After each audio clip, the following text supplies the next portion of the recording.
হ্যাঁ গাইস, কেমন আছেন সবাই? আশা করি সবাই ভালো আছেন। আমি আল্লাহর রহমতে ভালো আছি। বন্ধুরা, আপনারা যারা ফটোশপ সফটওয়্যারটি ইউজ করেন তারা সাধারণত এই সফটওয়্যারটিকে কম্পিউটারে ইউজ করেন, কিন্তু আপনারা কি জানেন এই সফটওয়্যারটি মোবাইলেও ইউজ করা যায়?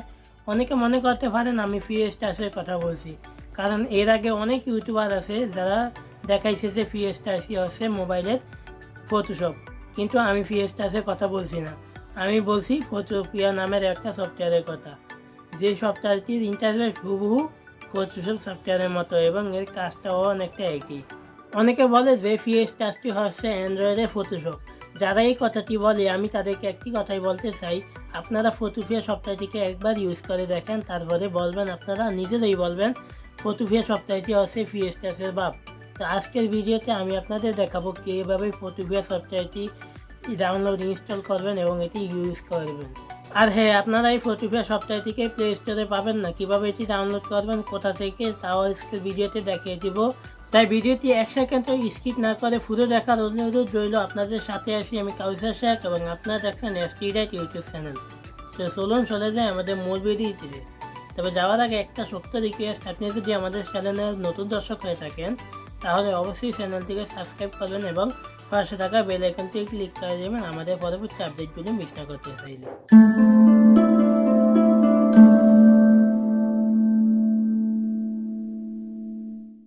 বন্ধুরা, মোবাইলে ফটোশপ ব্যবহার করার জন্য আপনাদের একটি অ্যাপ ডাউনলোড করতে হবে। অ্যাপটির নাম হচ্ছে ফটোপিয়া।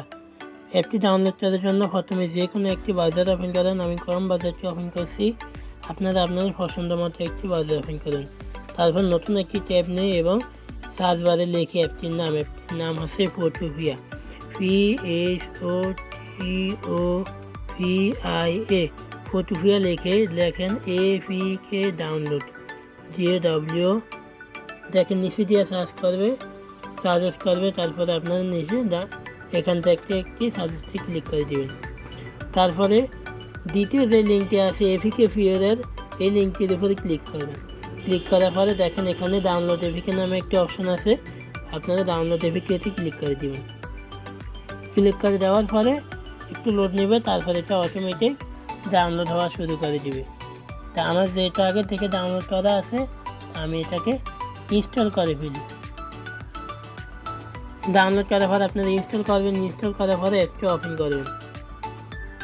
এখান থেকে আমি অ্যাপটি ওপেন করলাম। অ্যাপটি ওপেন করার পরে একটু লোড নেবে, তবে অবশ্যই এটা মাথায় রাখতে হবে যে আপনার ইন্টারনেটটি চালু রাখতে হবে।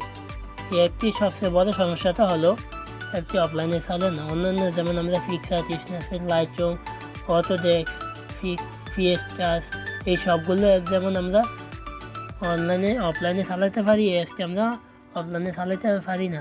এই অ্যাপটির জন্য আপনাদের অবশ্যই ইন্টারনেট কানেকশন লাগে।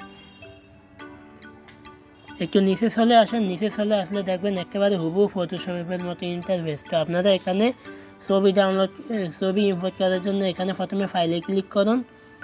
ফাইল থেকে তারপরে এখান থেকে ওপেন CTRL প্লাস এখানে ওপেনে ক্লিক করুন। ওপেনে ক্লিক করার পরে আপনারা যেই ছবিটি এডিট করতে চান ওই ছবিটি এখানে সিলেক্ট করে দেবেন। তো মনে করেন আমি এই ছবিটি এডিট করবো, তো এই ছবিটি সিলেক্ট করে দিলাম। দেখেন অটোমেটিক এই ছবিটি এখানে চলে আসছে। তো এখানে আপনি হুবহু ফটোশপের মতো ইন্টারফেস দেখতে পাবেন।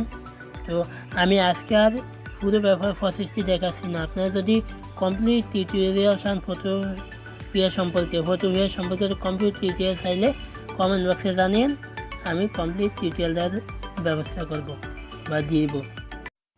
তো বন্ধুরা, আপনারা যদি ফটোপিয়া সফটওয়্যারটিকে ডেস্কটপ মোডে ইউজ করতে চান বা এটাকে হুবহু কম্পিউটার স্ক্রিনের মতো ইউজ করতে চান, তাহলে যে কোনো একটি ব্রাউজার ওপেন করুন। তারপরে নতুন একটি ট্যাব নেবেন আপনারা এবং সার্চ বারে লেখেন ফটোপিয়া, FOTOPEA ফটোপিয়া লিখে সার্চ করুন। সার্চ করার পরে প্রথম যে ওয়েবসাইটটি আসবে ওয়েবসাইটটিতে একটি ক্লিক করেন। তারপরে ক্রোম ব্রাউজারটিকে সিলেক্ট করে দেন। সিলেক্ট করে দেওয়ার পরে দেখেন আপনাদের সামনে একেবারে মোবাইলের মতো একটা ইন্টারফেস আসবে। এরপর থ্রি ক্লিক করে ডেস্কটপ সাইটে ক্লিক করে দেন। দেখেন একেবারে কম্পিউটারের মতো ইউজ করতে পারবেন। এটা যদি এবার লোড করলে দেখেন হুবহু কম্পিউটার স্ক্রিনের মতো চলে আসলো। এবার আপনারা এখানে ফাইল থেকে ছবি ইম্পোর্ট করে আপনারা সফটওয়্যারটিকে ইউজ করতে পারেন। যে কোনো একটা ছবি সিলেক্ট করে দেন, যেমন ওই আগের ছবিটা আমি সিলেক্ট করে দিলাম। এভাবে আপনারা ছবিটিকে এডিট করতে পারেন কম্পিউটারের মতোই। তো আমাদের আজকের ভিডিও এই পর্যন্ত। এই ভিডিও ভালো লাগলে একটি লাইক দিয়ে দেন। আর আপনারা যদি ফটোপিয়ার সম্পর্কে আরও ভিডিও চান বা ফটোপিয়ার সম্পর্কে কমপ্লিট টিউটোরিয়াল চান তাহলে কমেন্ট করতে পারেন। আমি ভবিষ্যতে ফটোপিয়া সম্পর্কে আরও ভিডিও দেওয়ার চেষ্টা করব। আর চ্যানেল নতুন হলে সাবস্ক্রাইব করার পর বেল আইকনটি প্রেস করে দেন, এতে করে আমাদের চ্যানেলের পরবর্তী ভিডিওগুলো আপনার মিস হবে না।